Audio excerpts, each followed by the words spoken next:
Good morning. उम्मीद है कि आवाज़ आ रही होगी। ठीक है, तो आज जो है हम लोग सामने लाए हैं आपके लिए बीपीएससी 69वीं की जो प्रारंभिक परीक्षा होनी है, उस प्रारंभिक परीक्षा के लिए प्रैक्टिस सेट। ये जो प्रैक्टिस सेट है ये 68वीं जो बीपीएससी हुई है, उस 68वीं बीपीएससी के अंदर में 29 हिस्ट्री के क्वेश्चन पूछे गए थे। तो आज वही 29 हिस्ट्री क्वेश्चन को एक ट्रेंड एनालिसिस के तौर पे कि आखिरकार बीपीएससी जो है किस तरीके के क्वेश्चंस पूछ रही है और ये पहले से किस तरीके से अलग है, ये भी हमें देखने के लिए मिलेगा। तो आइए शुरू करते हैं बीपीएससी 69th की जर्नी। देखिए,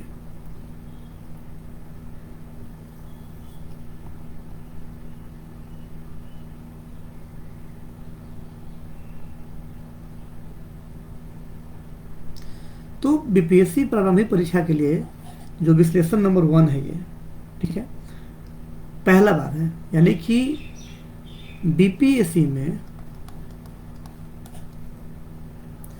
जो क्वेश्चन पूछे गए थे उसका 3 पार्ट है। पहला है एंशिएंट, मिडिवल और मॉडर्न, ये 3 है। तो एंशिएंट, मिडिवल और मॉडर्न की जब बात करते हैं हम, तो उसमें जो है एंशिएंट से पूछा गया था 4 क्वेश्चन, मिडिवल से 4 क्वेश्चन और मॉडर्न से 21 क्वेश्चन। ठीक है, कितना कितना? एंशिएंट से 4 क्वेश्चन, मिडिवल से भी 4 क्वेश्चन और मॉडर्न से 21। तो जाहिर सी बात है कि सबसे ज़्यादा जो वेटेज है वो वेटेज किसका है? मॉडर्न का। ठीक है, तो ऐसी स्थिति में हमें मॉडर्न के खास करके चैप्टर को बेहतर तरीके से देखने की ज़रूरत होगी। ठीक है, चलिए देखते हैं।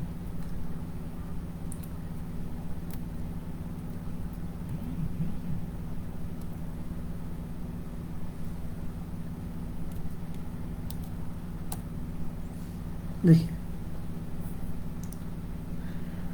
पहला क्वेश्चन है, भारतीय उपमहाद्वीप में लोहे का प्रयोग कब शुरू हुआ?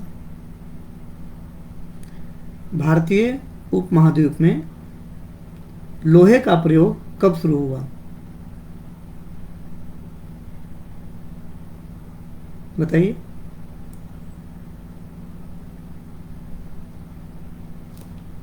भारतीय उपमहाद्वीप में लोहे का प्रयोग कब शुरू हुआ? पहला ऑप्शन है 12,000 वर्ष पूर्व, दूसरा है 6,000 वर्ष पूर्व, तीसरा है सी ऑप्शन है 9,000 वर्ष पूर्व और डी है उपयुक्त में से एक से अधिक और उपयुक्त से कोई नहीं। कौन सा आंसर होगा बताइए भाई।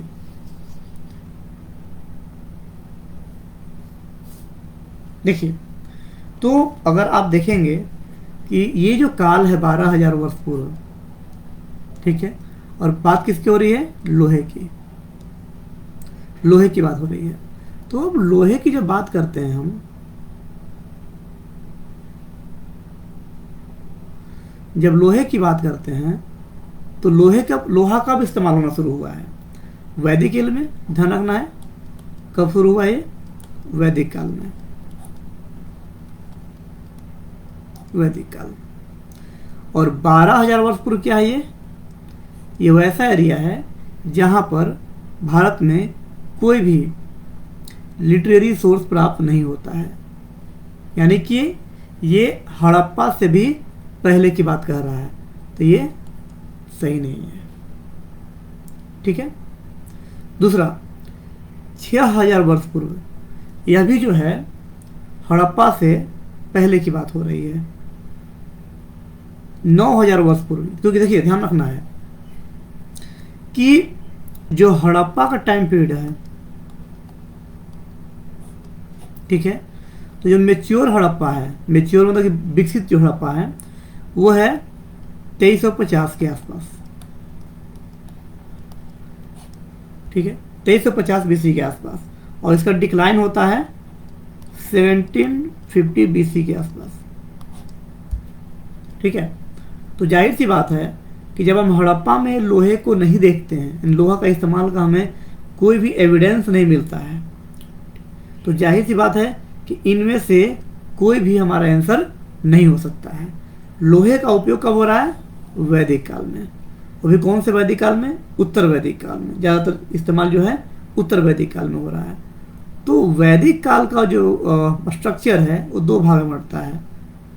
एक है ऋग्वैदिक काल, ऋग्वैदिक, और दूसरा है उत्तर वैदिक, उत्तर वैदिक, ठीक है। तो ऋग्वैदिक और उत्तर वैदिक। ऋग्वैदिक में जो है आप देखेंगे कि ऋग्वैदिक जो है 1500 से लेकर के 1000 बीसी के बीच में होता है, और उत्तर वैदिक का जो एरा है वो होता है 1000 से लेकर के 600 बीसी तक का, ठीक है। तो माना यह गया है कि 1000 ईसा पूर्व के आसपास, कितना? 1000 ईसा पूर्व के आसपास जो है लोहे का हमें एविडेंस भारतीय में मिलता है, भारतीय उपात्त में मिलता है। यानी कि जो 1000 ईसा पूर्व है, यानी कि 1000 वर्ष पूर्व जो है, ध्यान रखना है कि लोहे का प्रयोग जो है, साक्ष्य जो है अतरंजी खेड़ा से हमें मिलता है। कहाँ से मिलता है? अतरंजी खेड़ा। तो आंसर क्या हो जाएगा इसमें से? ई, उपयुक्त में से कोई नहीं। कहाँ से मिलता है? अतरंजी खेड़ा से। लिख लीजिए इसको।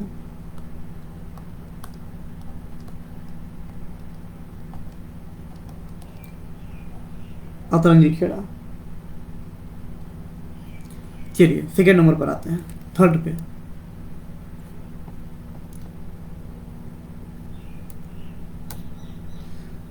देखिए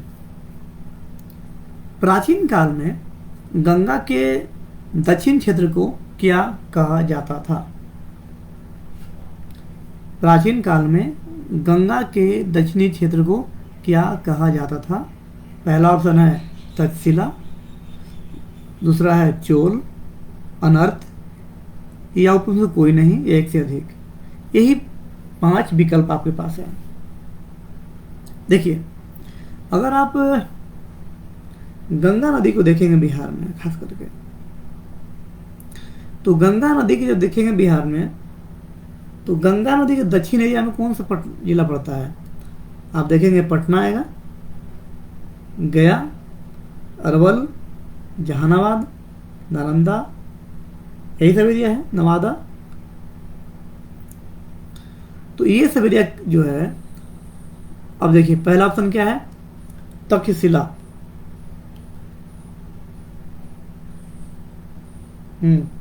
तक्षशिला। तो तक्षशिला क्या है? प्राचीन काल में इस एरिया में क्या था? विश्वविद्यालय,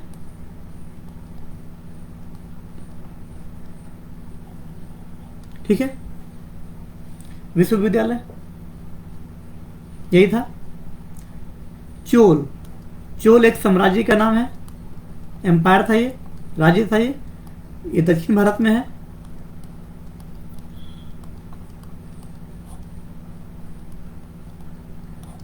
ठीक है। तो बिहार में मगध, मगध का जो राज्य है, मगध जो एरिया है वो दक्षिण क्षेत्र में होता है मतलब कि। तो ध्यान में रखना यह है कि इसमें कौन सा आंसर होगा? उपयुक्त में से कोई नहीं।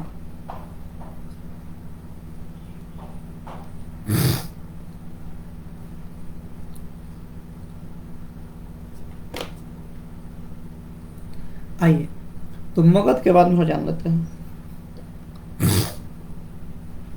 सॉरी, मगध। तो मगध जो है, इसका सबसे पहले जो वर्णन मिलता है मगध का, वो मिलता है अथर्ववेद में।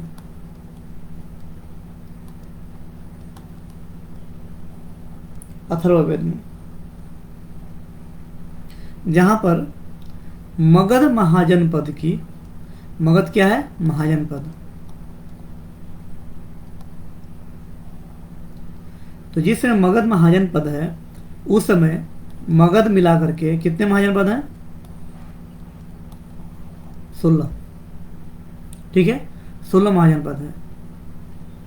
तो इस 16 महाजनपद में से एक जो मगध महाजनपद है, उसकी चर्चा हमें अथर्ववेद में दिखाई देती है, जिसका जो बाउंड्री है बताया गया है। बाउंड्री क्या है इसका, सीमा क्या है इसका? सीमा बताया गया कि नॉर्थ में, नॉर्थ एरिया में जो है गंगा है,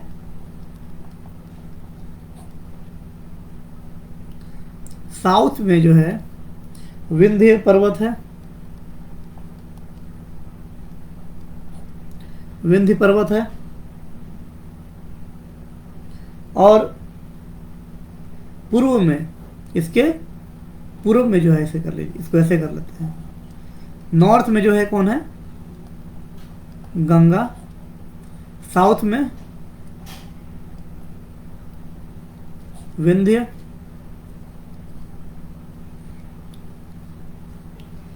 पूरब में चंपा, पूरब में चंपा, और पश्चिम में सोन नदी। सोन नदी, ये है इसकी बाउंड्री, ध्यान रखना है। तो मगध जो है गंगा के दक्षिण क्षेत्र में है। ठीक है, चलिए अब नेक्स्ट क्वेश्चन पर आते हैं। क्वेश्चन नंबर 3 पे।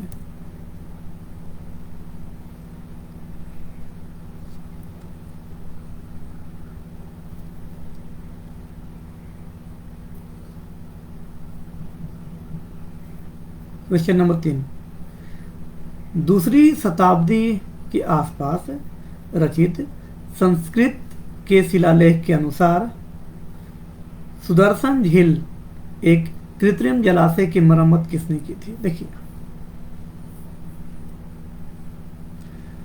सुदर्शन झील, और भी कैसा है? Man made.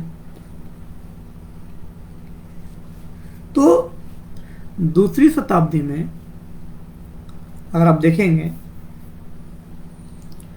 तो एक अभिलेख है जिसका नाम है जूनागढ़।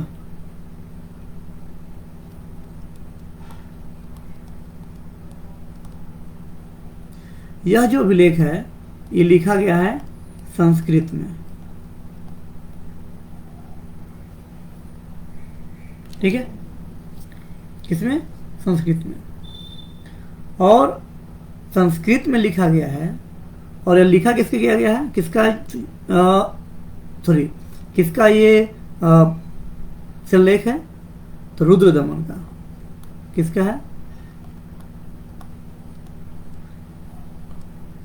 रुद्र दमन का शिलालेख है। तो रुद्र दमन का शिलालेख है, तो जाहिर सी बात है आंसर क्या होगा फिर? ये रुद्रदमन।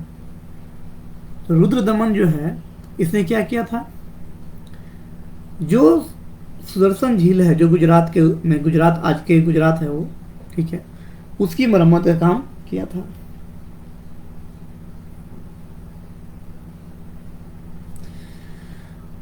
तो अब देखिए क्या होता क्या है, थोड़ा डिटेल जानते हैं इसका, रुद्रदमन का। जो रुद्रदमन है वो है शासक। शासक है। इसका एक राज्यपाल था। क्या था? राज्यपाल, जिसका नाम था, याद है आप लोगों को? सुविशाख। सुविशाख। तो रुद्रदमन ने अपने राज्यपाल को कहा, किसको? अपने राज्यपाल को, कि आप जो है इसका मरम्मत कराइए। ठीक है। तो इसने जो है अपने शासक के कहने पर इस झील का मरम्मत करवा दिया।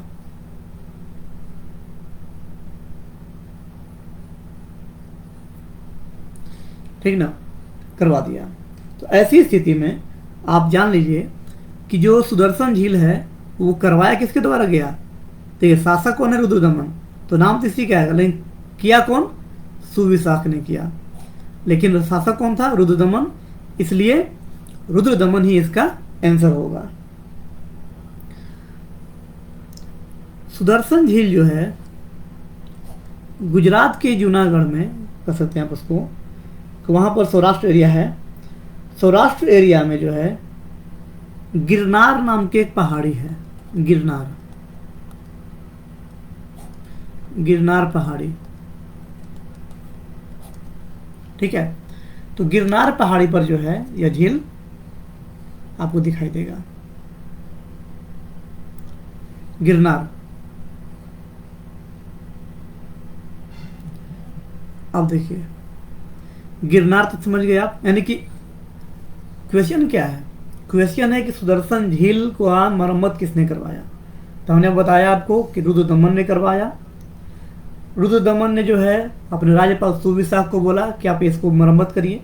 ठीक है, ये तो समझ में आ गया। उसके अलावा ये भी समझ में आया होगा आपको कि जो संस्कृत शिलालेख है उसका नाम है जूनागढ़। ठीक है, जूनागढ़ का, यानी कि रुद्रदमन का जूनागढ़ का अभिलेख है ये। इसके अलावा जो फैक्चुअल चीज़ें हैं कि सुदर्शन झील वर्तमान में गुजरात का जो सौराष्ट्र एरिया है उसमें गिरनार नाम की पहाड़ी है, उस पर है, गिरनार पहाड़ी में है। अब मूल बात यह है, मूल बात जो है कि सुदर्शन झील बनवाया किसने? क्या सुदर्शन झील को आखिर बनवाया किसने? तो देखिए, सुदर्शन झील को बनाने वाले लोग कौन थे? तो इसका निर्माण जो है पुष्यगुप्त, किसने? पुष्यगुप्त ने किया था।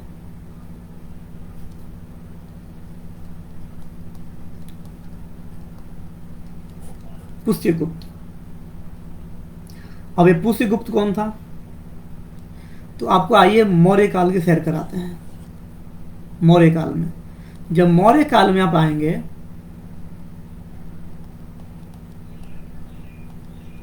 मौर्य काल में, तो मौर्य काल में जब शासन था चंद्रगुप्त मौर्य की, किसकी? चंद्रगुप्त की, चंद्रगुप्त मौर्य की। तो इस चंद्रगुप्त मौर्य का एक प्रांतपति था। इसका एक प्रांतपति था जिसका नाम था पुष्यगुप्त। क्या नाम था उसका? ये पुष्यगुप्त। ठीक है, तो पुष्यगुप्त ने जो है इसका निर्माण कराया था। तो निर्माणकर्ता कौन था? पुष्यगुप्त था। जब ये झील बना तो इस झील के जो डेवलपमेंट है वो तो होता ही रहा। तो अशोक के शासनकाल में जगह मिल रही है कहीं? हाँ, आप देखेंगे कि सुदर्शन झील जो है अशोक के शासनकाल में, सम्राट अशोक के शासनकाल में जो है एक और यहाँ पर डेवलपमेंट हुआ। और यहाँ का जो राज्यपाल था, कहाँ का? जूनागढ़ का। ठीक है, यानी गिरनार पहाड़ी का एरिया का, इस एरिया का, उस एरिया का जो राज्यपाल था, ठीक है, जिसका नाम था तुसाफ।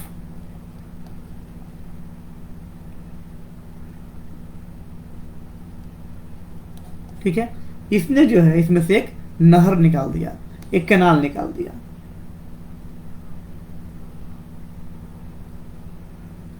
ठीक है, इतना हो गया, समझ गए? अब देखिए, कई कई चीजें आपको यहां पर क्लियर हुई होगी। पहली चीज क्या हुई? सुदर्शन झील कहाँ है, शिलालेख कौन सी है, ठीक है, किसने मरम्मत करवाया, किसने इसको बनाया, यहाँ से नहर किसने निकलवाई। और एक और जान लीजिए कि गुप्त काल में जब ज़्यादा बारिश हुई, ठीक है, तो ज़्यादा बारिश होने के कारण जो है झील का जो बांध था जिससे नहर निकाली गई थी वो बांध टूट गया। तो टूटने के बाद जो है सौराष्ट्र के प्रांतीय शासक परमदत्त पुत्र चक्रपालित ने फिर झील की मरम्मत कराई। तो एक और मरम्मत करता है जिसका नाम क्या है, चक्रपालित, लिख लीजिए, परमदत्त पुत्र चक्रपालित।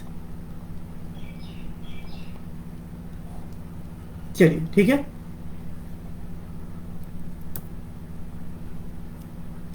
नेक्स्ट क्वेश्चन,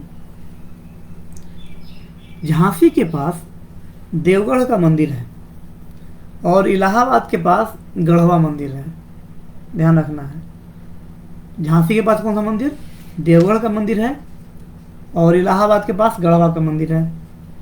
तो ये मंदिर में बनी मूर्तियां किस कला के महत्वपूर्ण अवशेष हैं, बताना है कि कौन सी कला इसमें जो है दिखाई देता है।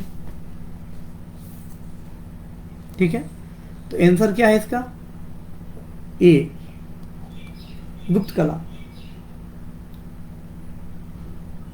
अब देखिए, आइए तो डिटेल जानते हैं। डिटेल में क्या जानते हैं, डिटेल ये है कि झांसी के पास जो देवगढ़ का दशावतार मंदिर है इसका निर्माण 6ठी शताब्दी में, ये जो देवगढ़ का मंदिर है, ठीक है, इसका निर्माण कब हो रहा है, 6th सेंचुरी में, 6ठी शताब्दी में, यानी कि कब है एक टाइम पीरियड, गुप्त काल। क्लियर। इसका निर्माण हुआ था नागर शैली में, नागर शैली।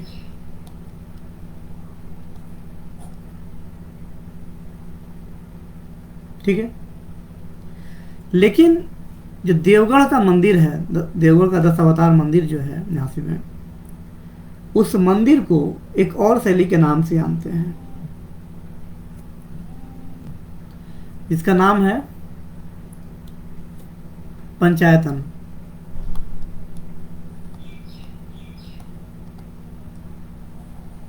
पंचायतन शैली।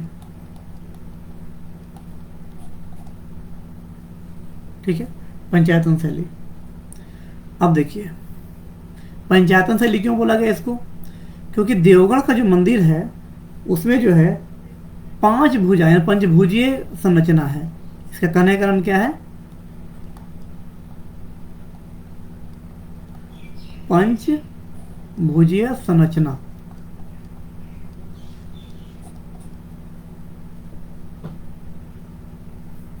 ठीक है, इसके अलावा जान लीजिए इनके बारे में, देवगढ़ के बारे में। एक तो समझ गया, इतना हो गया आपका। इसके अलावा देवगढ़ की जो मंदिर है यह भगवान विष्णु को समर्पित है, भगवान विष्णु, भगवान विष्णु को समर्पित है। इसके अलावा जो है देखेंगे आप कि भगवान विष्णु को समर्पित होने के बावजूद इनके दीवारों पर कई और देवताओं के मूर्तियां आपको मिल जाएंगी। मंदिर का जो मुख्य प्रवेश है उसके दाएं और बाएं तरफ जो है यमुना, जब इंटर करेंगे देवगढ़ वाले मंदिर में,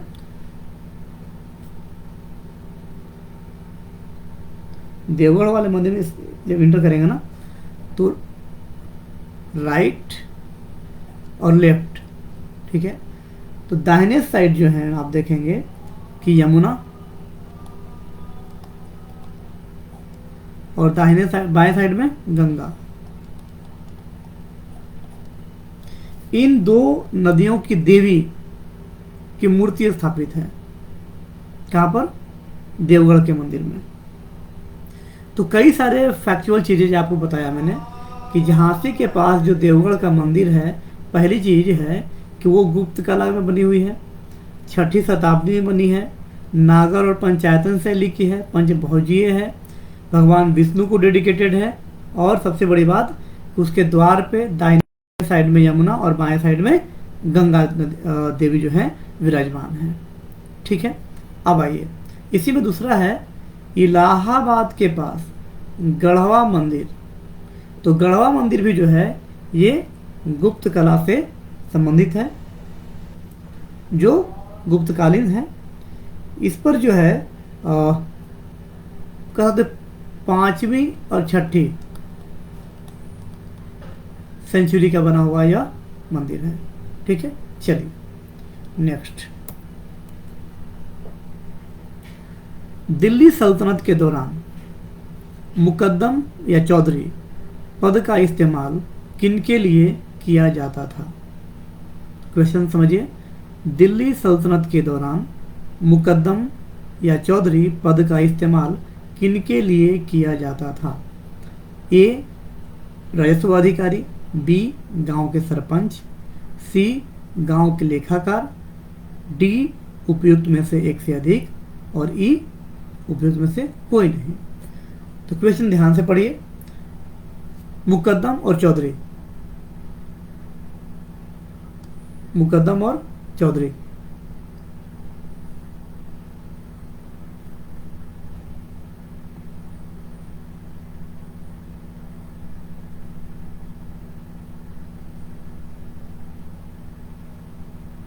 देखिए मुकद्दम चौधरी। तो जान लीजिए इसका आंसर क्या है, कोई जवाब देंगे? गांव के सरपंच, गांव के सरपंच।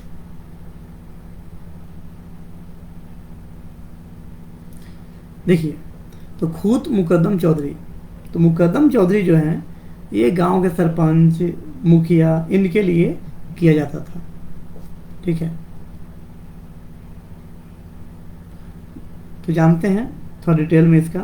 तो दिल्ली सल्तनत के दौरान देखेंगे कि मुकद्दम और चौधरी राज्य और किसानों के बीच वंशानुगत ग्रामीण मध्यस्थ के रूप में काम करते थे। ठीक है, यानी कि देखिए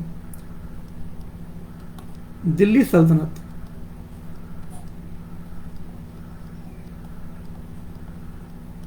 ठीक है और किसान,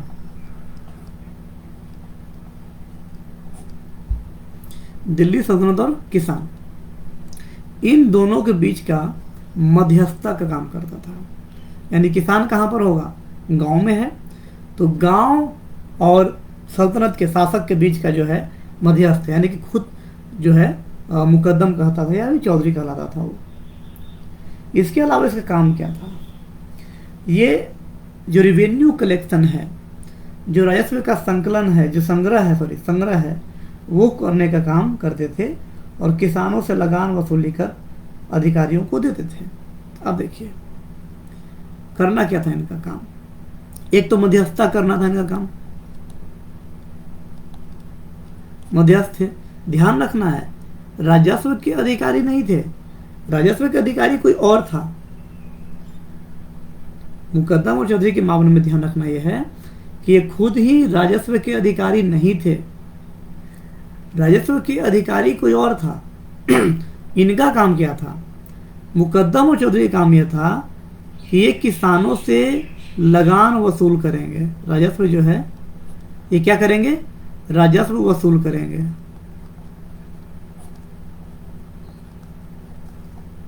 ठीक है, और राजस्व वसूल करने के बाद ये किसको देंगे? राजस्व अधिकारी को दे देंगे। ठीक है, तो ये इनका काम था बेसिकली। इसके बदले क्या मिलता था इनको? इनको कुछ सुविधाएं मिलती थी, कुछ प्रिविलेज मिलता था इनको। ये अपनी भूमि में कंसेशन रेट पे जो है लगान पे करते थे। किसानों से जो रेवेन्यू अतिरिक्त लिया वो अपने पास रखते थे। ठीक है, तो सुल्तान अलाउद्दीन खिलजी ने राज्य में विद्रोह की समस्या का समाधान करने के लिए इस वर्ग को कमजोर बनाने का प्रयास किया। ठीक है, तो ये था मुकद्दम और चौधरी।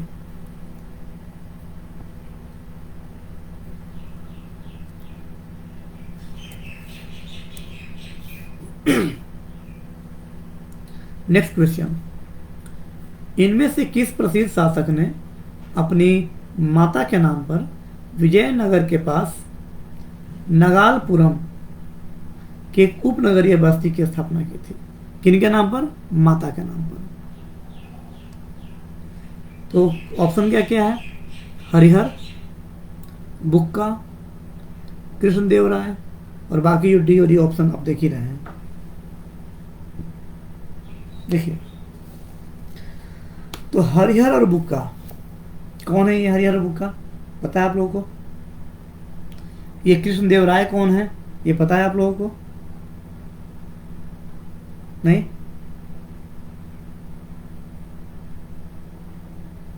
देखिए, फिर इस क्वेश्चन का आंसर होगा कृष्णदेवराय। कौन होंगे? कृष्णदेवराय। तो विजयनगर साम्राज्य के शासक थे कृष्णदेवराय, जिनका शासनकाल जो है 1509 से लेकर के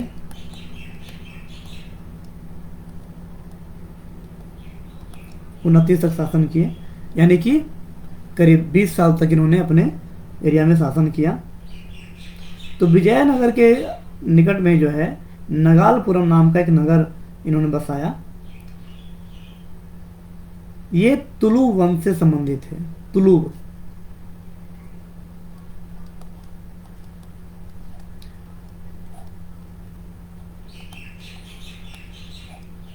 वंश।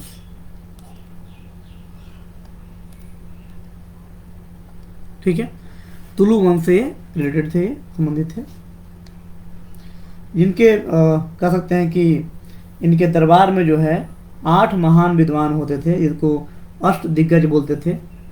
अष्ट दिग्गज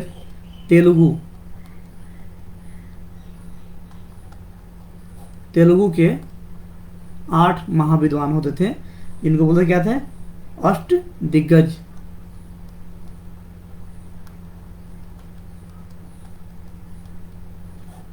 अष्ट दिग्गज। इन अष्ट दिग्गज को आंध्र भोज भी कहा जाता था। नहीं, सॉरी, अष्ट दिग्गज को नहीं, इनको, सॉरी, कृष्णदेवराय को क्या बोलते थे? आंध्र भोज।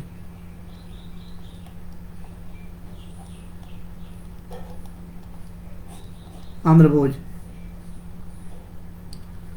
कृष्णदेवराय के शासनकाल में पुर्तगाली यात्री डोमिंगो पायस और डुआर्ट बारबोसा भी विजयनगर आए थे। लिख लीजिए आप लोग, पुर्तगाली यात्री डोमिंगो पायस। डोमिंगो पायस।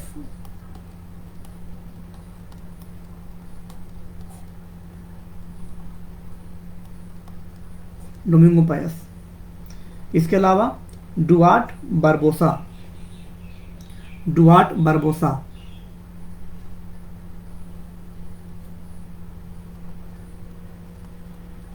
Duarte Barbosa. ठीक है, ये दोनों जो है पुर्तगाली थे।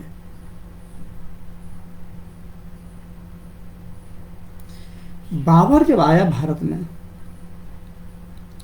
ध्यान रखिएगा कि 1509 से 29 के बीच में शासन किया कृष्णदेवराय ने।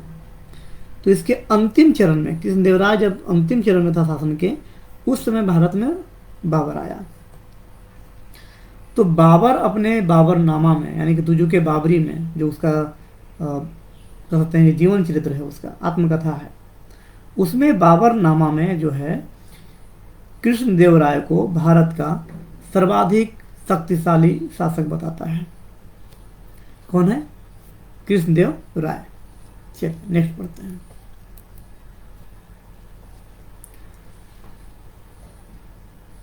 तबकाते नासिरी। तबकाते नासिरी। तो तबकाते अकबरी, जिसे कभी कभी अबुल फजल के अकबरनामा से अधिक विश्वसनीय माना जाता है। तबकाते अकबरी, जिसे कभी कभी अबुल फजल के अकबरनामा से अधिक विश्वसनीय माना जाता है, किसके द्वारा लिखा गया था? देखिए, अब क्वेश्चन क्या है? क्वेश्चन यह है कि तबकाते अकबरी किसके द्वारा लिखा गया है? मुझे अकबरनामा से कोई मतलब यहाँ पर नहीं है, हमें मतलब किससे है? तबकाते अकबरी से। तो तबकाते अकबरी जो है किसके द्वारा लिखा गया ये बताना है। इसका सही आंसर है निजामुद्दीन अहमद, ए, निजामुद्दीन अहमद।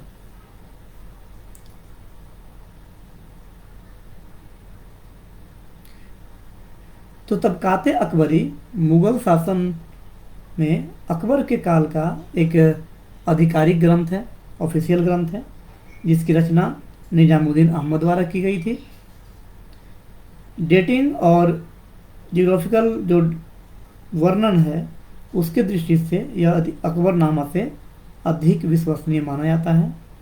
इसके लिए ध्यान रखना यह है कि जो है लिखा गया ना कि अकबरनामा से भी अधिक विश्वसनीय माना जाता है, जिसका कारण क्या है, दो कारण है। एक कारण यह है कि इसमें जो तिथि दी गई है, जो डेटिंग किया गया है, वो ज़्यादा विश्वसनीय है तिथि के कारण, और जो भौगोलिक वर्णन है इसमें, जो भौगोलिक वर्णन है वो ज़्यादा महत्वपूर्ण है इसमें। इस ग्रंथ को अब देखेंगे आप तुजुके बाबरी को, फिर तुजुके अकबरी को। तुजुके अकबरी में जो है आपको यह 9 भाग में विभाजित है, 9 भाग में विभाजित है। ठीक है, इसकी रचना फारसी भाषा में की गई थी।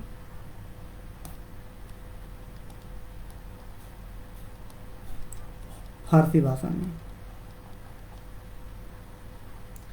अब देखिए अकबरनामा कौन है, तो अकबरनामा का लेखक कौन है, अबुल फजल, लिखा हुआ यहाँ पर अबुल फजल। ठीक है, चलिए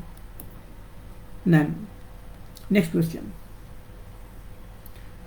क्वेश्चन है कि निम्नलिखित में से किस युद्ध में मुख्य विरोधियों का सही उल्लेख नहीं किया गया है।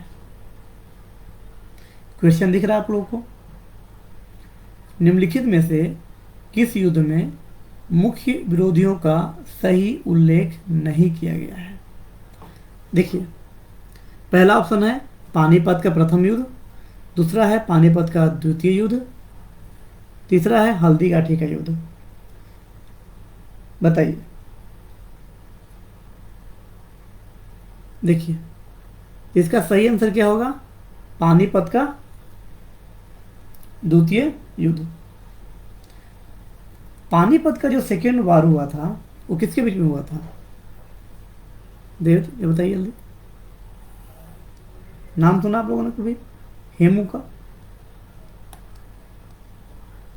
हेमू और अकबर के बीच में।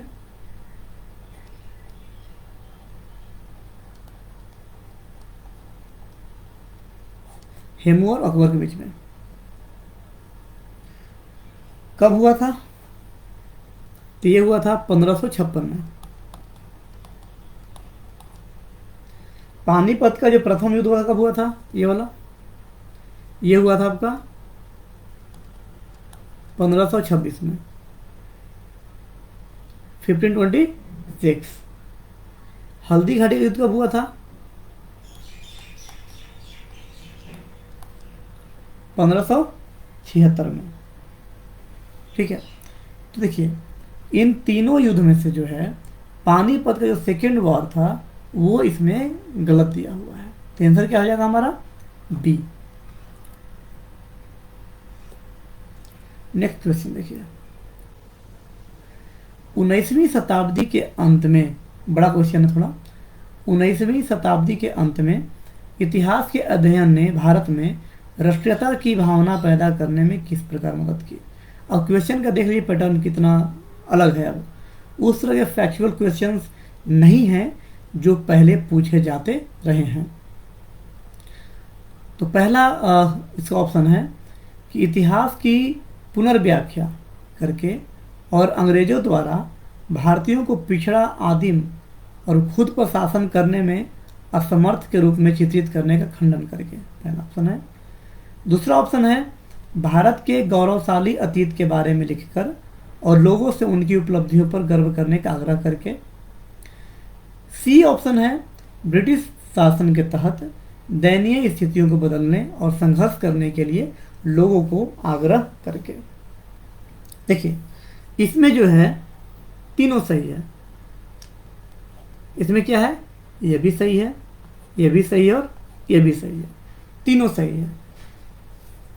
हुआ क्या था, देखिए 19वीं शताब्दी में जब आप देखेंगे भारत को, तो 19वीं शताब्दी में ही जो है 1857 का विद्रोह हुआ था, भारत का फर्स्ट वार फॉर इंडिपेंडेंस जिसको बोलते हैं, तो वो हुआ था। तो आप समझ सकते हैं कि भारत में 1857 में जो है उसके बाद जो दौर है वहाँ पर राष्ट्रीयता की जो भावना है भारत में वो बहुत तेज़ी से फैली थी, ठीक है। और इस काल में भारत में रेनेसा का भी युग था, यानी पुनर्जागरण का युग भी था। तो यह जो कहना सही होगा कि इसमें से तीनों ऑप्शन जो हमारे लिए सही हैं। नेक्स्ट है, भारतीय स्वतंत्रता संग्राम के बारे में निम्नलिखित में से कौन सा कथन सही नहीं है। देखिए, पहला ऑप्शन है चौरी चौरा कांड के कारण गांधी जी ने असहयोग आंदोलन से हाथ खींच लिया। ध्यान रखना है, क्वेश्चन का पूछ रहा है, सही नहीं है। ये तो सही है कि चौरी चौरा कांड जब हुआ था उसके बाद गांधी जी ने असहयोग आंदोलन से वो ख़त्म कर लिया था, हटा दिया था उसको, ठीक है। बी, गांधी जी ने अपना पहला प्रमुख सार्वजनिक जो भाषण है वो बनारस हिंदू विश्वविद्यालय में दिया। बताइए।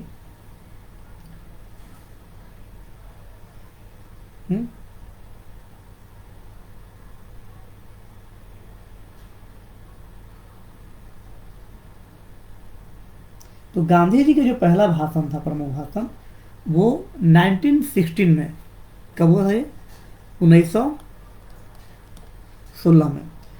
1916 में जो है बनारस हिंदू विश्वविद्यालय में दिया था, ये भी सही है। चौरी चौरा कांड हुआ था और उन्होंने वापस ले लिया था 12 फरवरी 1922 को।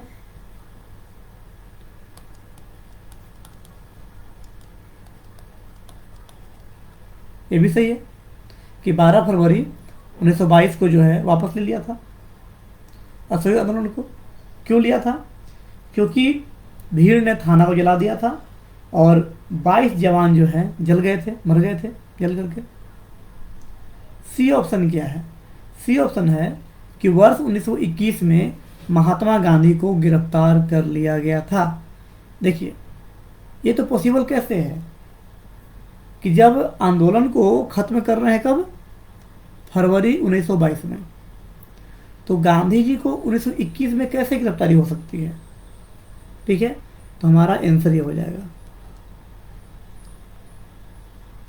गांधी जी को जो गिरफ्तारी की गई थी वो किया गया था 10 मार्च 1922 को, यानी कि 12 फरवरी 1922 को जब गांधी जी असहयोग आंदोलन से हटे थे, उसके बाद 10 मार्च 1922 को, करीब करीब एक महीना बाद जो कह सकते हैं आप इसको, कि गांधी जी की गिरफ्तारी हो गई थी। चलिए,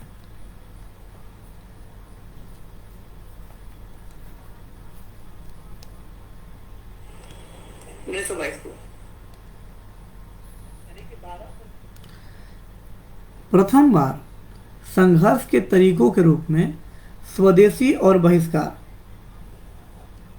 किसके दौरान अपनाए गए थे? ठीक है, प्रथम बार संघर्ष के तरीकों के रूप में स्वदेशी और बहिष्कार किसके दौरान अपनाए गए थे? साइमन कमीशन के भारत आगमन, बंगाल विभाजन, होम रूल आंदोलन, उपयुक्त में से एक से अधिक, उपयुक्त में से कोई नहीं। ये हमारे पास 5 विकल्प हैं। बताइए। अच्छा, बताइए कि इनमें सबसे पहले क्या हुआ? तो जाहिर सी बात है बंगाल विभाजन 1905।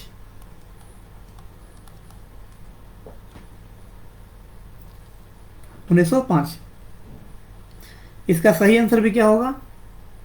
बी, बंगाल विभाजन 1905।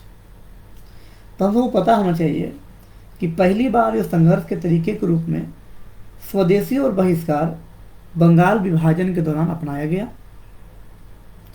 19 जुलाई 1905 को तत्कालीन वायसराय लॉर्ड कर्जन द्वारा बंगाल विभाजन की घोषणा हुई, जिसे बंग भंग के नाम से भी जाना जाता है।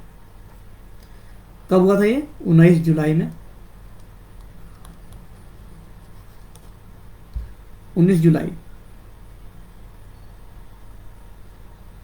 ठीक है। तो 19 जुलाई 1905 को बंगाल विभाजन किया गया। किसके द्वारा? लॉर्ड कर्जन के द्वारा। इसमें कौन था? लॉर्ड कर्जन था। लॉर्ड कर्जन ये वायसराय था उस समय।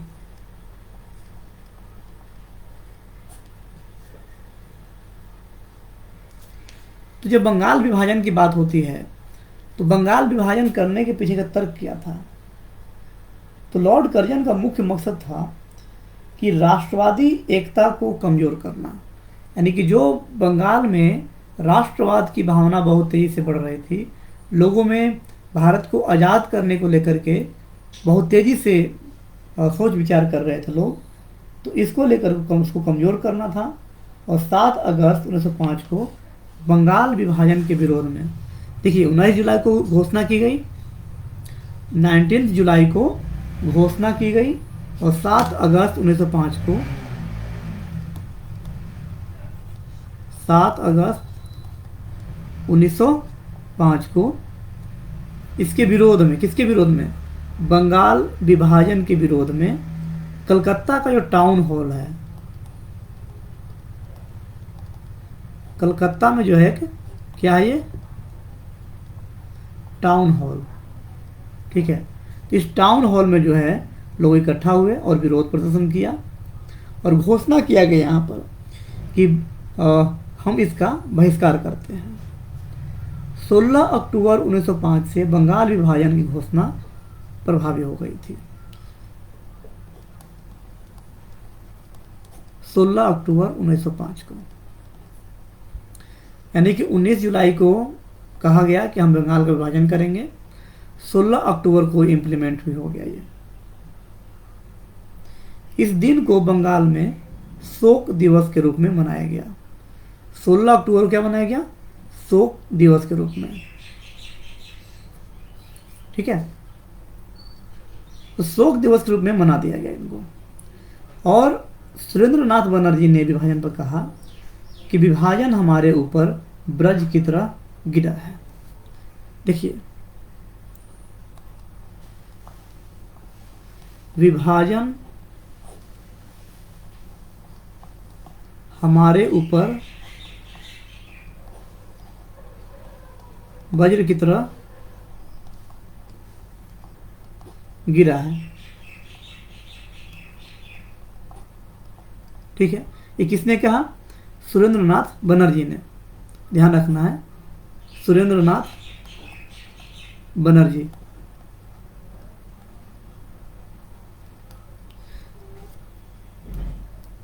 इसी समय रविंद्रनाथ टैगोर ने अमार सोनार बांग्ला, इसी बंगाल विभाजन के समय जो रविंद्रनाथ टैगोर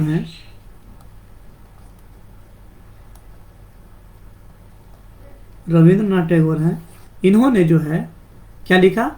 अमार सोनार बांग्ला और एकला चलो रे का नारा दिया, ठीक है। इन सब विरोध को देखते हुए देखिए, ये बहुत इंपॉर्टेंट है यहाँ से कि जब ये पूछा जा चुका है कि स्वदेशी और बहिष्कार का तरीका सबसे पहले कब अपनाया गया, तो बंगाल विभाजन में अपनाया गया। बंगाल विभाजन की घोषणा कब की गई? तो 19 जुलाई 1905 में घोषणा किया गया। इसको इम्प्लीमेंट कब किया गया? 16 अक्टूबर 1905 को इम्प्लीमेंट किया गया। किस वायसराय के समय में हुआ? तो लॉर्ड कर्जन के शासनकाल में हुआ। तो बंगाल विभाजन का विरोध करने के लिए कलकत्ता के टाउन हॉल में 7 अगस्त 1905 में लोग पहुंचे और वहां तय हुआ कि इसका विरोध किया जाएगा। इसी विरोध के क्रम में सुरेंद्रनाथ बनर्जी जो हैं नारा देते हैं, कहते हैं कि विभाजन हमारे ऊपर ब्रज की तरह वज्र की तरह गिरा है। ठीक है। रविंद्रनाथ टैगोर जो है कहते हैं और लिखते हैं अमार सोनार बांग्ला। साथ ही साथ इन्होंने कहा एकला चलो रे। इन तमाम विरोधों को देखते हुए जो है वर्ष 1911 में, कब 1911 में जो है बंगाल के विभाजन को रोक दिया गया, रद्द कर दिया गया। ठीक है। अब उसके बाद देखिए होम रूल आंदोलन, ये कब शुरू हो रहा है? होम रूल आंदोलन जो है आपका असहयोग आंदोलन से पहले और फर्स्ट वर्ल्ड वार के बाद, लेकिन 1914 के आसपास जो है ये पिक सीजन 14 से 19 का जो एरा है ये होम रूल लीग के आंदोलन का एरा है। वहीं साइमन कमीशन का भारत जो आगमन है ये असहयोग आंदोलन खत्म होने के बाद, यानी कि 12 फरवरी 1922 में जो असहयोग आंदोलन खत्म हुआ था, उसके खत्म होने के बाद जो है साइमन कमीशन एक बनाया गया था ताकि भारतीयों के कितना संवैधानिक प्रगति हुई है और भारतीय इसके लिए लायक हैं कि नहीं लायक हैं स्वशासन के, उसकी जांच करने के लिए साइमन कमीशन का एस्टैब्लिशमेंट किया गया था। तो 1927 में साइमन कमीशन आया था। ठीक है। चलिए नेक्स्ट क्वेश्चन आते हैं। 1906 में आयोजित भारतीय राष्ट्रीय कांग्रेस के कलकत्ता अधिवेशन में भारत के लिए स्वराज का झंडा किसके द्वारा फहराया गया था? बताइए सही आंसर क्या है? 1906 में आयोजित भारतीय राष्ट्रीय कांग्रेस के कलकत्ता अधिवेशन में भारत के लिए जो स्वराज का झंडा है दादा भाई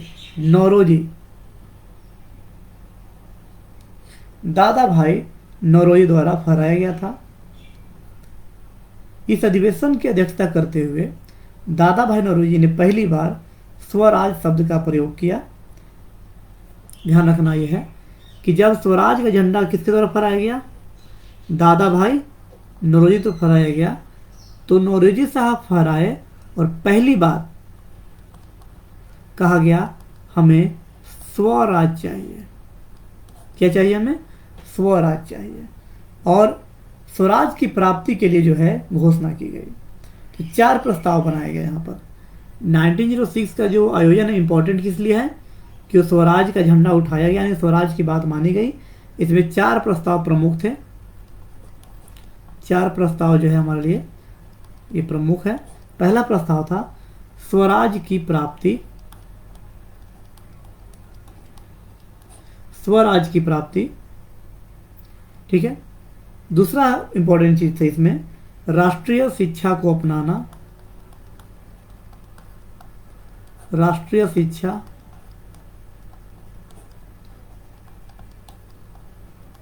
को अपनाना। तीसरा है स्वदेशी आंदोलन को प्रोत्साहन देना, स्वदेशी आंदोलन को प्रोत्साहन देना।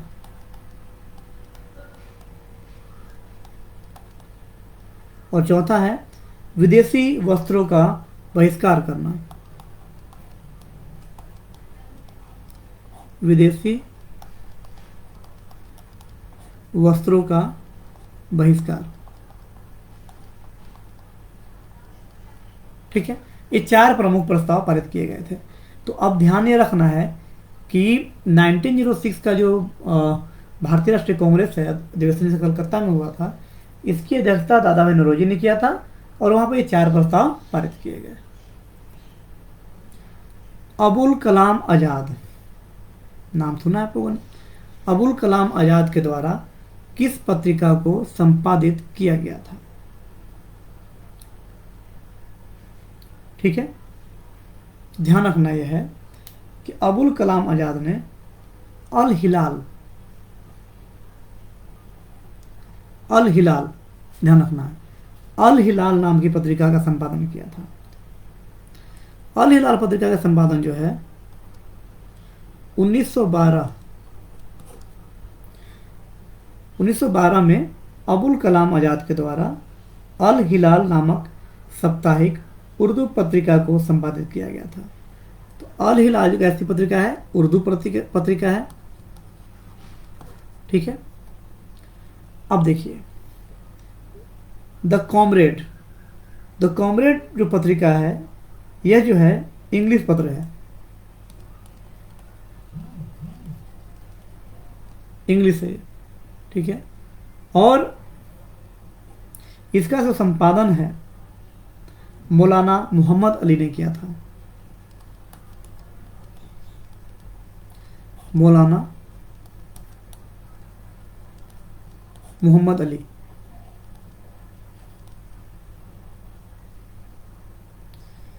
जमींदार जो है ये एक उर्दू पत्रिका थी। जमींदार समाचार पत्र था जिसका संपादक और संस्थापक थे मौलाना जफर अली खां।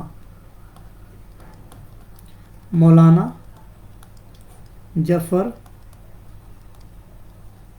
अली खां, ठीक है। तो जमींदार जो है उर्दू की पत्रिका है और मौलाना जफर अली खां साहब ने इनको स्थापना किया था और इसके संपादक भी थे। नेक्स्ट, नगरों में असहयोग आंदोलन के संबंध में निम्नलिखित में से कौन से कथन सही नहीं है? ध्यान रखना है, क्वेश्चन सही नहीं है। पहला है आंदोलन में केवल उच्च जातियों और अमीरों ने भाग लिया था। दूसरा है मद्रास की जस्टिस पार्टी द्वारा भी काउंसिल के चुनावों का बहिष्कार किया गया। और तीसरा है हजारों छात्रों ने सरकारी नियंत्रण वाले स्कूलों को छोड़ दिया और वकीलों ने अपनी प्रैक्टिस छोड़ दी। ये तीन ऑप्शन है और उन तीनों का जो है क्या होगा, एक होगा, दो होगा, तीन होगा या कोई दो होगा, इस तरीके से ऑप्शन है आपके पास। तो अब देखेंगे पहले कि आंदोलन में उच्च जाति के लोग अमीरों ने, सही बात है। असहयोग आंदोलन के समय में शुरुआती जब दौर देखेंगे आप, जब 1 अगस्त 1920 को जब आंदोलन शुरू हो रहा है, तो गांधी जी के नेतृत्व में जो ऑल इंडिया जब आंदोलन शुरू हुआ तब इसका अधिवेशन हुआ और अधिवेशन के बाद कहा गया नागपुर अधिवेशन में कि 1 वर्ष में हम स्वराज की प्राप्ति कर लेंगे। कितने साल में? 1 साल में। नारा क्या था? 1 साल में हम स्वराज पालेंगे, ये कहा गया। लेकिन ऐसा नहीं हुआ। तो आंदोलन का कैरेक्टर कैसा था? तो जो नगर में जो आंदोलन थे उनमें सब प्रमुख भूमिका जो है उच्च जाति के लोग और अमीरों ने भाग लिया और उसमें सही भूमिका निभाई, ठीक है। तो ये कहना गलत है। यानी कि केवल ये कहना कि केवल उच्च जाति के लोगों ने भूमिका निभाई या केवल अमीरों ने भाग लिया आंदोलन में, ये सही नहीं है, ठीक है। तो हमारा एक आंसर क्या होगा? 1। दूसरा कह रहा है कि मद्रास की जस्टिस पार्टी द्वारा भी काउंसिल के चुनावों का बहिष्कार किया गया, ठीक है। तो 1916 में जब जस्टिस पार्टी का स्थापना हुआ तो उसने तो आंदोलन से दूरी भाग बना लिया, ठीक है, और चुनाव का बहिष्कार नहीं किया, वो तो चुनाव में शामिल हुआ। ध्यान रखना है कि जस्टिस पार्टी का जो कॉन्सेप्ट है, जस्टिस पार्टी जो है 1916 में स्थापित हुई, ठीक है। और 1916 में स्थापित होने के बाद इसने जो है असहयोग आंदोलन से अपने आप को डिस्टेंस मेंटेन किया और चुनाव का बहिष्कार नहीं किया। ध्यान रखना है, इन्होंने चुनाव में पार्टिसिपेट किया, यानी कि ये भी सही, यानी क्या है, असहयोग आंदोलन के बारे में सही नहीं है। हजारों छात्रों ने सरकारी नियंत्रण वाले स्कूलों को छोड़ दिया और वकीलों ने प्रैक्टिस छोड़ दी। ये बात सही है, कई हजार छात्रों ने सरकारी नियंत्रण स्कूल छोड़ा था। तो हमारे लिए आंसर क्या हो जाएगा? सी, 1 और 2। नेक्स्ट क्वेश्चन है, किसने चंपारण सत्याग्रह के दौरान बिहार में गांधी जी की जान बचाई थी? किसने चंपारण सत्याग्रह के दौरान बिहार में गांधी जी की जान बचाई थी? ऑप्शन है बतख मियाँ, हामिद अंसारी, रविंद्र पाठक और बाकी 2 ऑप्शन जो आप देख रहे हैं उसमें। देखिए, आखिर चंपारण गए क्यों थे गांधी जी? समझिए ऐसे, चंपारण सत्याग्रह में गए ही क्यों थे ये? तो आप लोगों ने सुना होगा कि नील का प्रॉब्लम था, इंडिगो का प्रॉब्लम था। तो 1917 में लोकल नील किसानों की समस्या को देखने, समझने, बुझने के लिए जो है गांधी जी चंपारण गए 1917 में। और गांधी जी जब वहाँ पहुँचे तो उसी बीच में जो है, उसके पहले ही समझ लीजिए आप कि गांधी जी जब यात्रा के दौरान थे तो बीच में ही जो है रोहतास पड़ता, दक्षिणी बिहार, रोहतास, तब शाहाबाद कहा गया, तब ये क्या था? शाहाबाद का एरिया था ये। तो रोहतास जिले में एक गांव में सांप्रदायिक दंगा हो गया। तो सामंती ताकतों ने हाथी घोड़ों पर सवार होकर मुस्लिम बस्तियों पर हमले किए। उन दिनों गांधी जी जो है एक बड़े नेता नहीं थे, लेकिन उनकी निगाह चंपारण पर जरूर थी। ठीक है, इसी बीच में जो है बतख मियाँ नाम के व्यक्ति ने इनको जान बचाई। बतख मियाँ। चलिए नेक्स्ट क्वेश्चन, असहयोग आंदोलन के दौरान किसने बिहार में किसानों की अगुवाई की? तो असहयोग आंदोलन के दौरान देखेंगे आप, स्वामी विद्यानंद जो हैं किसानों को अगुवाई कर रहे थे। राजकुमार शुक्ल जो हैं, इन्होंने चंपारण में गांधी जी को बुलावा भेजा था कि आप चंपारण आइए और हमारा हाल देखिए नीलों का और नील की खेती करने वालों का भी, किसानों का। श्री कृष्ण जी बिहार के मुख्यमंत्री थे पहले। तो स्वामी विद्यानंद के नेतृत्व में जो है किसान आंदोलन हो रहा था। ठीक है, समझ में आ गया? तो 1920 से 22 में किसानों के समर्थन में दरभंगा राज के विरुद्ध आंदोलन चलाया इन्होंने। स्वामी विद्यानंद गांधी जी के चंपारण सत्याग्रह से बहुत अधिक प्रभावित थे। उन्होंने 1920-22 में 1920-22 में देखेंगे कि दरभंगा राज के खिलाफ, दरभंगा राज बहुत एक बड़े राजा थे बिहार में, दरभंगा राज, इनके खिलाफ आंदोलन छेड़ दिया इन्होंने। आंदोलन का विस्तार धीरे धीरे पूर्णिया, सहरसा, भागलपुर, मुंगेर इन जिलों में हो गया।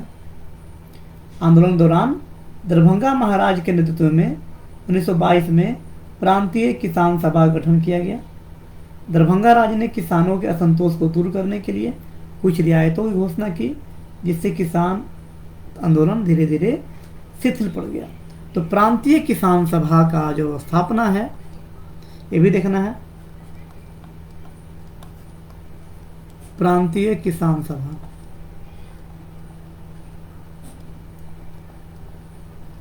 इसकी स्थापना जो है दरभंगा राज के द्वारा किया गया। स्वराज दल की स्थापना बिहार में किसने की थी? स्वराज पार्टी। तो स्वराज दल की स्थापना बिहार में जानेंगे आप, तो श्री कृष्ण सिंह के नेतृत्व में हुआ था। आंसर है ए। स्वराज दल की स्थापना बिहार में 1923 में की गई थी। बाद में इसका नाम जो है, स्वराज दल का नाम जो है स्वराज पार्टी रखा गया था, स्वराज पार्टी।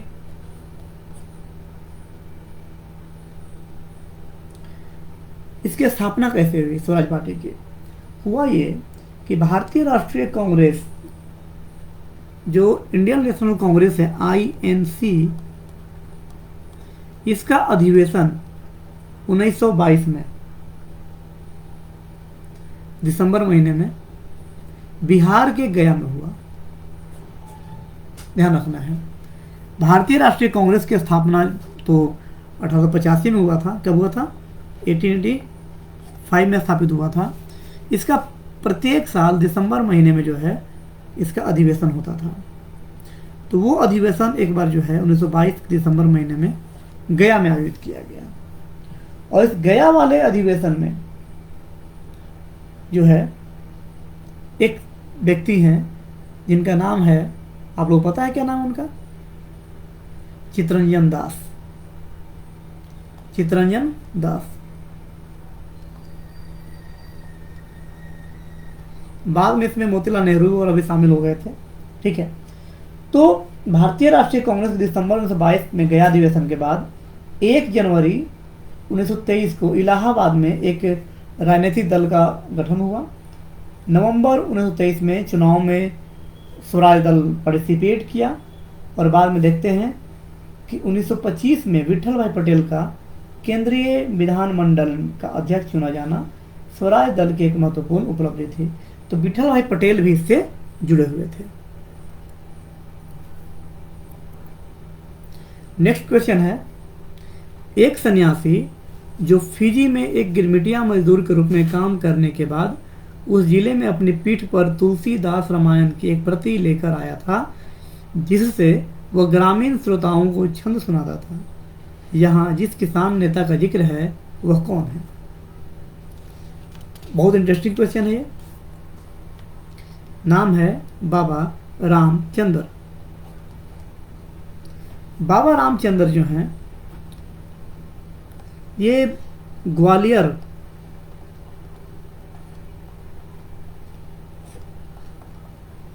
मध्य प्रदेश के रहने वाले थे। इनका जन्म हुआ था। एक सन्यासी थे पेशे से, ठीक है, लेकिन इनको एजुकेशन का मौका नहीं मिला। और ये गिरमिटिया मजदूर किसको कहते हैं? कॉन्ट्रैक्चुअल लेबर, यानी कि अनुबंध पे जो लेबर जाते हैं उनके रूप में। तो फिजी गए और वहाँ जो है रामायण के ज्ञान और भाषण देने की कला के कारण वो बहुत लोकप्रिय हो गए। अंग्रेजों ने जो अत्याचार किया गिरमिटिया मजदूरों पर, उसको विरोध में जो है 1918 में जो है इनको भारत वापस भेज दिया गया।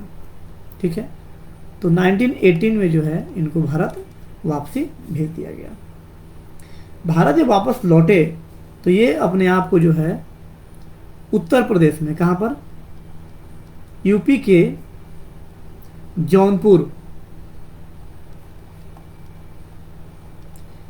जौनपुर, बाद में प्रतापगढ़, ठीक है, बाद में कहाँ पर? प्रतापगढ़, फिर रायबरेली। तो इस एरिया को जौनपुर, रायगढ़, जौनपुर, इसके अलावा प्रतापगढ़, रायबरेली, इन क्षेत्रों को अपना कार्यक्षेत्र बनाया। 17 अक्टूबर 1920 को उन्होंने असहयोग आंदोलन के समर्थन में पुरानी किसान सभा के कर्नल जो है अवध किसान सभा का गठन किया। और अवध किसान सभा के संगठन में गौरी शंकर मिश्र, जवाहरलाल नेहरू, रामचंद्र, देवनारायण पांडे, केदारनाथ, ये सभी शामिल हुए। नेक्स्ट क्वेश्चन है, नमक सत्याग्रह के दौरान बिहार के लोगों ने नमक बनाने के साथ साथ सरकार के विरुद्ध किस कर का विरोध करने का विकल्प चुना? कौन से टैक्स का विरोध करने का बीड़ा उठाया बिहारियों ने? देखिए, अब बिहार में नमक होता नहीं था, नमक बनता नहीं था, तो किसका विरोध करेंगे? ये हाथी, ये विकास, ये मलबा, ये तो कुछ नहीं है ऐसा। बिहार में एक अलग ही मामला था। बिहार में जो कर था वो था चौकीदारी।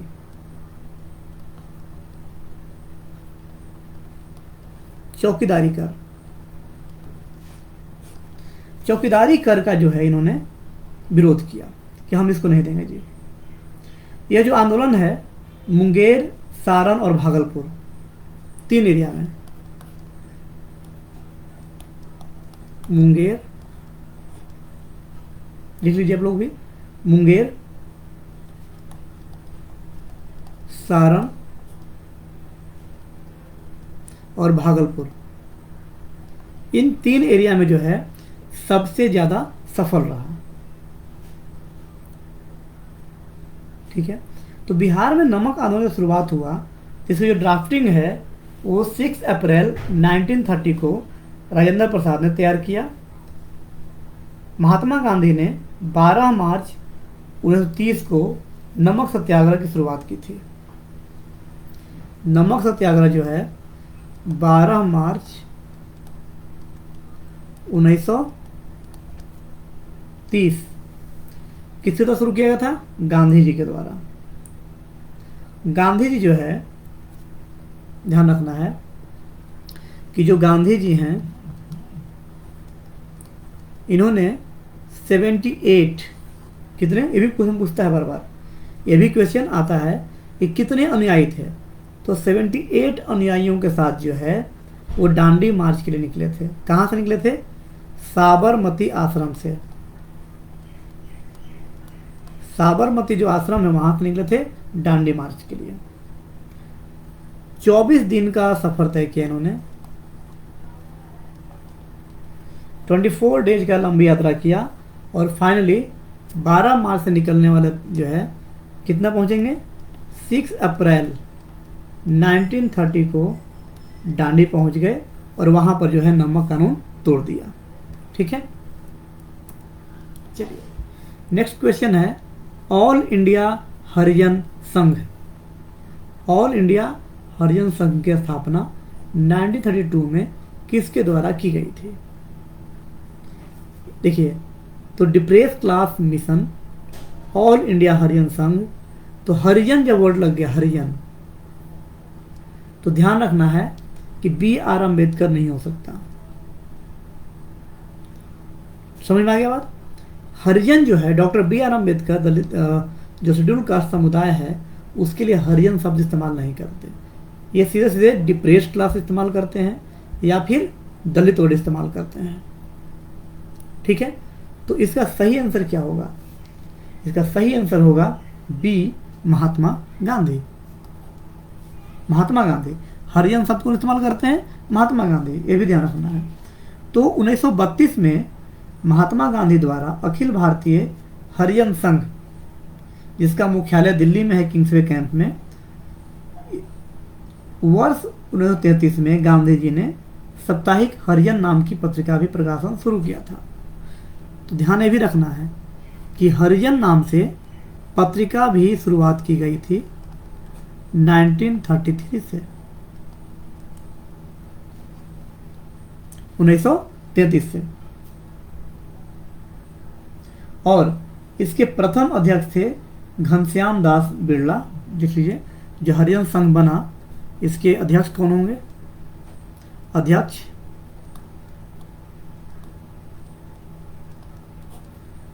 घनश्याम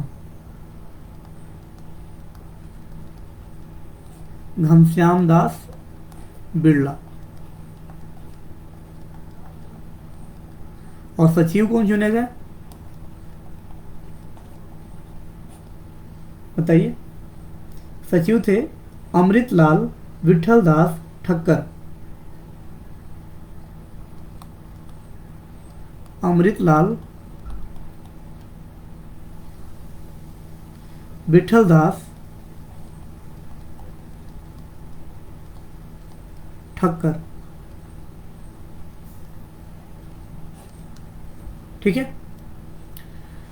तो अध्यक्ष घनश्याम दास बिरला, सचिव अमृतलाल विठल दास ठक्कर। चलिए आगे बढ़ते हैं।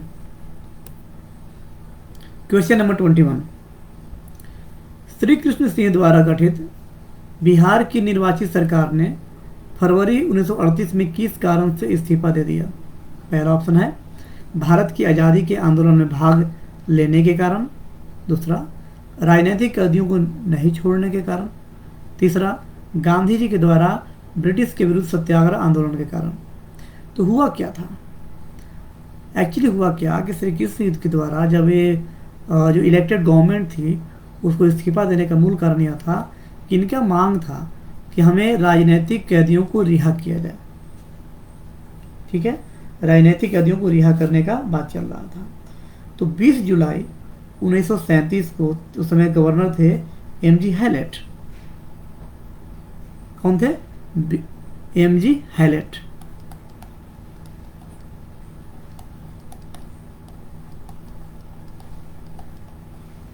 MG Hallett. तो एमजी हैलेट ने बिहार के मुख्यमंत्री थे उस समय श्री कृष्ण सिंह। तो 20 जुलाई 1937 को एमजी हैलेट ने श्री कृष्ण सिंह को बिहार का मुख्यमंत्री बनाया या नियुक्त किया। उस समय मुख्यमंत्री जो है प्रधानमंत्री कहे जाते थे। ठीक है, तो समस्या क्या आई कि क्रांतिकारियों पर अंग्रेजों का दमन और गिरफ्तारियों के चलते ये लोग विरोध कर रहे थे। क्यों? एक तो दमन भी हो रहा था और दूसरा इनको जेल में डाला भी जा रहा था। तो हजारीबाग जेल में 12 राजनीतिक कैदी बंद थे और भूख हड़ताल किए हुए थे। खुद जाकर के श्री कृष्ण सिंह, अच्युत पटवर्धन सभी नेता जो है जाकर मिल रहे थे उनसे रिहाई की मांग कर रहे थे, लेकिन उनको तत्कालिक तौर पे जो है रिहाई नहीं दी गई। तो इस कारण जो है 15 फरवरी 1938 को, कौन सा फरवरी? 15 फरवरी 1938 को जो है करीब 7 महीने की कांग्रेस सरकार ने इस्तीफा दे दिया। और इस्तीफा देने का कारण क्या बना? राजनीतिक कैदियों को नहीं छोड़ने के कारण। ठीक है, लेकिन जैसे ही 15 फरवरी को इस्तीफा हुआ, अगले ही कुछ दिन बाद जो है कृष्ण सिंह और गवर्नर के बीच में बातचीत हुई और राजनीतिक बंदियों की समस्या सुलझाने का प्रयास किया गया और शुरू भी हुआ। ठीक है, बाद में वो लोग वापस काम पर आ गए, यानी कि 26 फरवरी को ये लोग फिर से सरकार फॉर्म कर लिए। Question number 22। 20 फरवरी 1947 को प्रधानमंत्री इटली ने भारत से ब्रिटिश शासन को कब तक वापस लेने की घोषणा की थी? बताइए, कब तक लेने की वापस की थी? इसका सही जवाब क्या है? सी, जून 1948। प्रधानमंत्री इटली ने घोषणा किया था कि हम जून 1948 तक हम भारत को उसके हाल पे छोड़ के चले जाएंगे। ठीक है, लेकिन इटली ने लॉर्ड बेवेल के स्थान पर माउंटबेटन को भारत भेजा और माउंटबेटन ने भारत की तकदीर जो है कहा कि हम जो है 15 अगस्त 1947 को ही छोड़ देंगे। यानी कि जून 1948 तक जो घोषणा थी वो ज़्यादा दिन तक नहीं टिकी। 20 फरवरी को घोषणा हुई कि हम भारत से चले जाएंगे और विदिन 6 मंथ के अंदर में जो है उसको जाना पड़ा। ठीक है, तो 3 जून 1947 को इटली ने हाउस ऑफ कॉमन्स में विभाजन की प्लानिंग रखी। इसको 3 जून की योजना बोलते हैं, 3rd जून प्लान। ठीक है, तो 3 जून 1947 में प्रधानमंत्री इटली जो है वो हाउस ऑफ कॉमन में प्रस्ताव रखते हैं जिसको 3rd जून प्लान बोलते हैं, 3 जून की योजना बोलते हैं। ठीक है, इसमें जो है तय किया गया कि 15 अगस्त को 1947 में जो है भारत को हम इंडिपेंडेंस दे देंगे। ठीक है, चलिए नेक्स्ट क्वेश्चन। 1940 में पटना महाविद्यालय की स्थापना निम्नलिखित में से किस समाज द्वारा की गई थी? पटना विश्वविद्यालय, ध्यान देना, पटना महिला विश्वविद्यालय है, पटना महिला महाविद्यालय, नव विश्वविद्यालय। महाविद्यालय। इसके आंसर है C, Sisters of Apostolic Carmel. Apostolic Carmel. तो Sister of the Apostolic Carmel जो है एम जोसेफिन द्वारा किया गया था। पहले इसको 1941 में पटना विश्वविद्यालय का एक घटक के रूप में जो शुरू किया गया था। बाद में महिलाओं की शिक्षा को लेकर के जो है इसके काम जो है आप सभी को भी जानते हैं। सही आंसर है sisters of the Apostolic Carmel. Next question है, इनमें से किसने 1947 भारत और पाकिस्तान के बीच अंतर्राष्ट्रीय सीमाएं खींचने के लिए स्थापित की गई 2 सीमा आयोग का नेतृत्व किया था? ठीक है, सही जवाब क्या है? रेडक्लिफ। सही जवाब क्या है? रेडक्लिफ। तो सी रेडक्लिफ जो है 1947 में भारत और पाकिस्तान के बीच अंतर्राष्ट्रीय सीमा खींचने के लिए स्थापित 2 सीमाओं आयोग का लीडरशिप कर रहा था। पहला था भारत और पाकिस्तान के बीच 3323 किलोमीटर, ध्यान रखना है, इंडो पाक सीमा जो है वो देखिए। तो इंडो पाक सीमा को डिसाइड करने के लिए रेडक्लिफ जो है 2 कमीशन का मेंबर था, हेड था, कह सकते उसको आप। तो पहला था इंडो पाक, जिसका नाम था रेडक्लिफ सीमा, इसको बोलते हैं हम लोग। ठीक है, तो रेडक्लिफ जो सीमा है 3323 किलोमीटर सीमा तय करना था, इसकी बाउंड्री करनी थी। ठीक है, इस रेखा को भारत के विभाजन के बाद 17 अगस्त 1947 को भारत और पाकिस्तान के बीच सीमा घोषित किया गया। सर रेडक्लिफ ने 8 जुलाई 1947 को भारत आए और उन्हें सीमा पर काम करने के लिए 5 सप्ताह का समय दिया गया। आप समझिए कि 8 जुलाई को भारत आते हैं, इनके साथ जाति क्या हुआ है, 8 जुलाई 1947 में आते हैं और भारत की आज़ादी कब होती है? 15 अगस्त 1947 में। यानी कितना समय मिला इनको ये तय करने के लिए सीमा को? ओनली 5 वीक, 5 सप्ताह में आपको तय करना था। बताइए कैसे होता सर? इन्होंने क्या किया, नेहरू और जिन्ना ने अनुरोध किया था कि जो फ्रीडम हो जाए, इंडिपेंडेंस हो जाए, तो कुछ दिन बाद भी आप सीमा रेखा तय कर सकते हैं। लेकिन कुछ पॉलिटिकल वजह से जो है 17 अगस्त 1947 को ही जो है चीज़ें तय कर दी गई कि हम सीमा में क्या रखेंगे, क्या रखेंगे। यानी कि 5 सप्ताह के अंदर में इनको दोनों तय करना था। तो इंडिया और पाकिस्तान के बीच में जो सीमा है वो किसने तय किया? सर रेडक्लिफ ने किया। नेक्स्ट क्वेश्चन, किसने बंगाल में महलवाड़ी बंदोबस्त प्रणाली की शुरुआत की? किसने बंगाल में महलवाड़ी बंदोबस्त की शुरुआत की? तो बंगाल में महलवाड़ी बंदोबस्त की शुरुआत जो है, नाम सुना आपने, ये होल्ट मैकेंजी। आंसर क्या है? Holt Mackenzie. अब देखिए, बेसिकली बंगाल प्रेसिडेंसी का जो नॉर्थ वेस्टर्न पार्ट है, उत्तर पश्चिमी भाग, जो अब जो ज़्यादातर हिस्सा जो है उत्तर प्रदेश में है। ठीक है, होल्ट मैकेंजी नाम का एक अंग्रेज अधिकारी ने एक नया भूमि बंदोबस्त तैयार किया, जिसे 1822 में लागू किया गया, 1822 में लागू किया गया। मैकेंजी का मानना था कि नॉर्दर्न इंडियन सोसाइटी के गांव में एक महत्वपूर्ण सोसाइटी है, संस्था है। सोसाइटी क्या है? एक संस्था के रूप में काम करता है और उसको बचाए रखना चाहिए। उसी के आदेश पर कलेक्टरों ने गांव का दौरा किया, जमीन की जांच की, खेतों को मापा और अलग अलग ग्रुप के रीति रिवाजों को दर्ज किया। गांव के प्रत्येक खेत का अनुमानित जो रेवेन्यू है उसको जोड़ा और गांव के समूह को वसूल करने का महाल बनाया। यानी कि महाल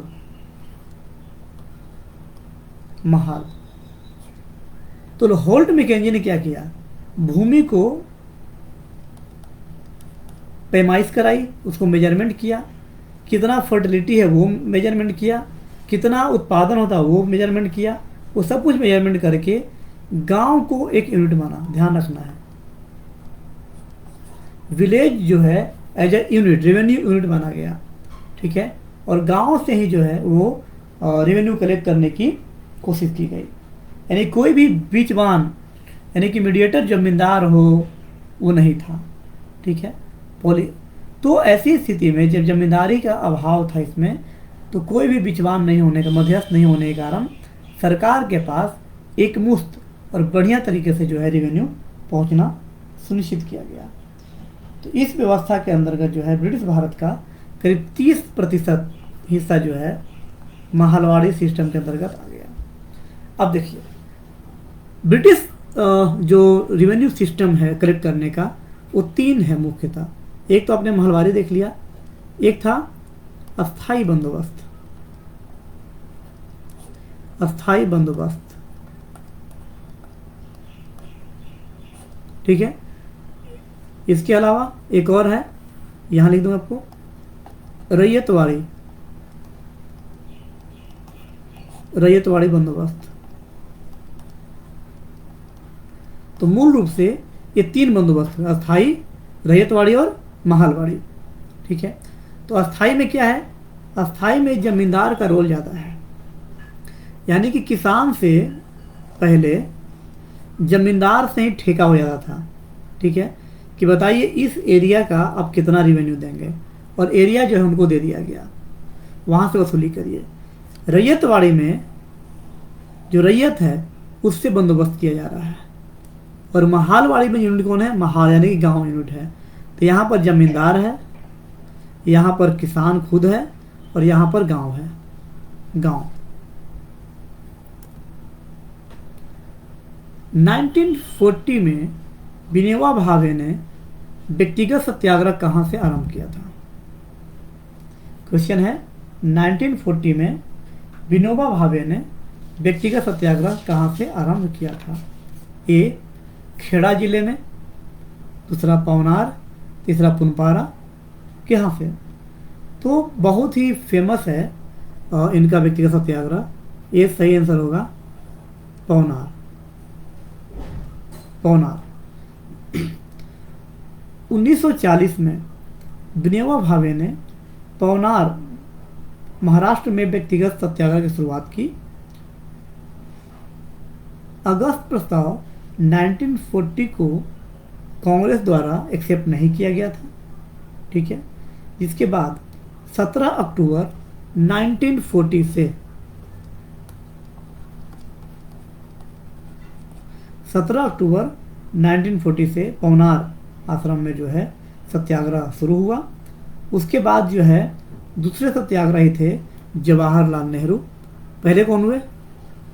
विनोबा भावे, दूसरे जवाहरलाल नेहरू, और तीसरे हुए ब्रह्मदत्त। ब्रह्मदत्त। चलिए नेक्स्ट, 1918 में मोंटफोर्ड सुधार पर कांग्रेस ने एक महत्वपूर्ण रुख अपनाया, जिसके कारण पुराने जो उदारवादी अवशेष थे, नेता थे, सप्रू, जयकर और चिंतामणि टूट गए, जिन्होंने कौन सा संगठन का स्थापना किया? बताइए। उन्होंने स्थापना किया Indian national liberal federation, Akhil Bharatiya उदारवादी संघ। जब 1918 में कांग्रेस का जो स्टैंड था मॉन्टेग्यू चेम्सफोर्ड सुधारों पे, उसके स्टैंड से वो सहमत नहीं थे। तब जो है 1919 के सुधारों को लेकर कांग्रेस में उत्पन्न मतभेद के कारण सुरेंद्रनाथ बनर्जी ने, उदारवादी नेताओं ने मोंटफोर्ड सुधार का स्वागत किया और कांग्रेस से अलग होकर अखिल भारतीय उदारवादी संघ बना लिया। कैबिनेट मिशन निम्नलिखित में से किसके लिए भारत भेजा गया था? पहला ऑप्शन है एक राष्ट्रीय सरकार की स्थापना के लिए, सत्ता के हस्तांतरण के लिए, या पाकिस्तान के जिन्ना की मांगों को ब्यौरा पर काम करने के लिए। सही आंसर है बी, केवल 2। कैबिनेट मिशन का मुख्य उद्देश्य था कि सत्ता का हस्तांतरण के लिए एक संवैधानिक व्यवस्था तैयार किया जाए। ठीक है, तो कैबिनेट मिशन के जो है 1946 में ब्रिटेन ने प्रधानमंत्री इटली ने भारत में एक 3 मेंबर का एक उच्च स्तरीय शिष्टमंडल भेजने की घोषणा की, जिसमें लॉर्ड पैथिक लॉरेंस को अध्यक्ष बनाया गया, सचिव बनाया गया, और स्टेफोर्ड क्रिप्स जो कि व्यापार बोर्ड के अध्यक्ष थे, इसके अलावा अलेक्जेंडर थे। तो ये देखा गया कि तलाशना कि कैसे शांतिपूर्ण तरीके से सत्ता का हस्तांतरण हो सकता है। 24 मार्च 1946 को दिल्ली पहुंचे। 16 मई को उन्होंने प्रस्ताव प्रस्तुत किया, जिसको कांग्रेस कार्यकारिणी ने मिशन के राष्ट्रीय सरकार के प्रस्ताव को अस्वीकार करते हुए संविधान निर्माण की प्रक्रिया को कहा कि शुरू किया जाए। ठीक है, तो इसमें क्या है कि कैबिनेट मिशन के जो सचिव थे वो कौन थे? सचिव थे पैथिक लॉरेंस,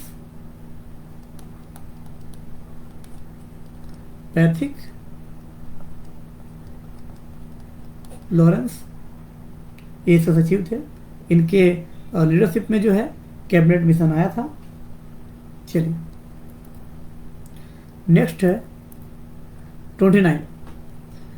स्वतंत्रता संग्राम के दौरान भारतीय राज्यों कश्मीर, निजाम के हैदराबाद, त्रावणकोर आदि जैसे भारतीय शासकों द्वारा शासित राज्यों में से एक समानांतर आंदोलन शुरू किया गया था, उसका नाम क्या था?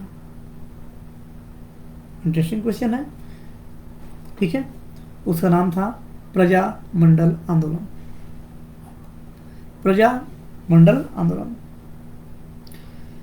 तो जो फ्रीडम स्ट्रगल के दौरान ब्रिटिश शासन के समानांतर कुछ भारतीय जो रियासत थी, उनका जनता का संगठन था, आंदोलन था, उसका नाम था प्रजामंडल आंदोलन।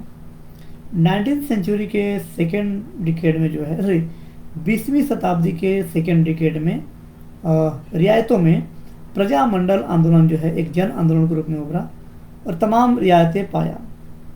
इसमें स्टेट पीपुल्स कॉन्फ्रेंस का गठन हुआ बाद में। इसके अलावा all India state peoples conference नाम एक संगठन बना 1927 में। इसका स्थापना मुख्यालय बम्बई में था। इसमें जो मेन भूमिका निभा रहे थे वो थे बलवंत राय मेहता, मणिलाल कोठारी। 40 से 47 दौरान गांधी जी का प्रजामंडल आंदोलन का पुनर्नियंत्रण रहा और क्षेत्रीय प्रभाव कमजोर पड़ गया। बाद में जूनागढ़, कठियावाड़, कश्मीर, हैदराबाद ऐसी रियायतें थी, इनका विलय नहीं हुआ था। 27 अक्टूबर 1947 को कश्मीर का विलय साइन किया शेख अब्दुल्ला ने। ठीक है, और 1948 में हैदराबाद के ऑपरेशन पोलो के तहत जो है पुलिस कार्रवाई किया गया और हैदराबाद को भी विलय कर दिया गया। ठीक है, तो कश्मीर का जो विलय है वो कब हुआ भारत में? 27 अक्टूबर 1947 को। ठीक है, और हैदराबाद जो है आपका 13 सितंबर 1948 ऑपरेशन पोलो।